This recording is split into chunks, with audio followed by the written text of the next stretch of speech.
विंचूर चौफुली क्षेत्र में स्थित व्यावसायिक परिसर की भूमि की जल्द से जल्द नीलामी करने और विस्थापित भूस्वामियों को न्याय दिलाने की मांग को लेकर आज शिवसेना ने विस्थापित भूस्वामियों के परिवारों के साथ मिलकर उग्र आंदोलन किया। विंचूर चौफुली येवला के व्यावसायिक परिसर की भूमि की नीलामी में देरी और ई नीलामी प्रणाली के विरोध में शिवसेना व विस्थापित भूस्वामी परिवारों ने भारी बारिश के बीच पुणे, इंदौर व नासिक संभाजीनगर राजमार्ग को 3 घंटे जाम किया।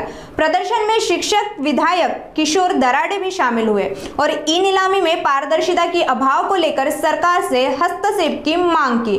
शिवसेना नेताओं ने नगर पालिका पर नीलामी में देरी का आरोप लगाया और चेतावनी दी कि यदि जल्द समाधान नहीं हुआ तो आंदोलन और उग्र होगा। साठी शिवसेनेच्या वतीने रास्ता रोको आंदोलनाचे नियोजन करण्यात आले होते। विस्थापित हे गेल्या 18 वर्षापासून यांना गाळे पडलेले, त्यांना गाळे मिळाले नाही, त्यासाठी जी ई लिलाव टेंडर होणार आहे ते टेंडर रद्द करण्यासाठी व विस्थापितांना तिथे पुनर्वसन करण्यासाठीची आमची मागणी होती।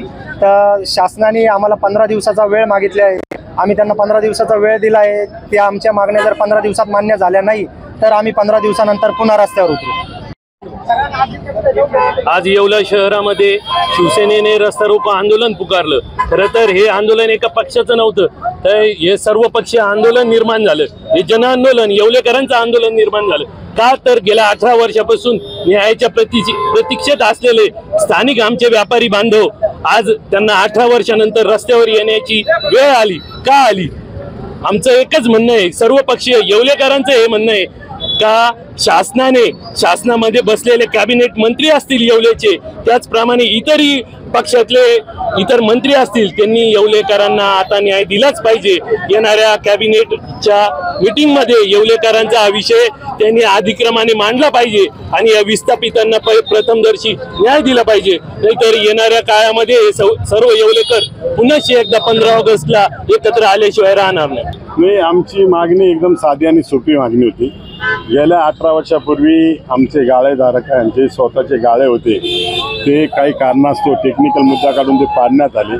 त्यावेळेस सांगितलं का तुम्हाला विस्थापितांना गाळे देऊ, पण याला गेले 18 वर्ष झाले। 18 वर्षापासून मुळात हे कामच दिरांगणीचं झालेलं आहे आणि 18 वर्षापासून आमच्या गाळेधारकांना न्याय मिळत नव्हता। सातत्याने आम्ही पाठपुरावा करून सुद्धा प्रशासन त्याची खबर घेत नव्हती।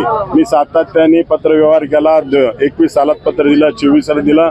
आता अर्थपुरवणी यादीमध्ये सुद्धा मी सभागृहामध्ये हा विषय मांडला आणि हा विषय मांडल्यानंतर कुठंतरी प्रक्रिया चालू झाली, पण प्रक्रिया चालू होत असताना ती येवलेकरांच्या हिताची वाटत नाही। त्याच्यामुळे मला हे आंदोलन करण्याची वेळ आलेली।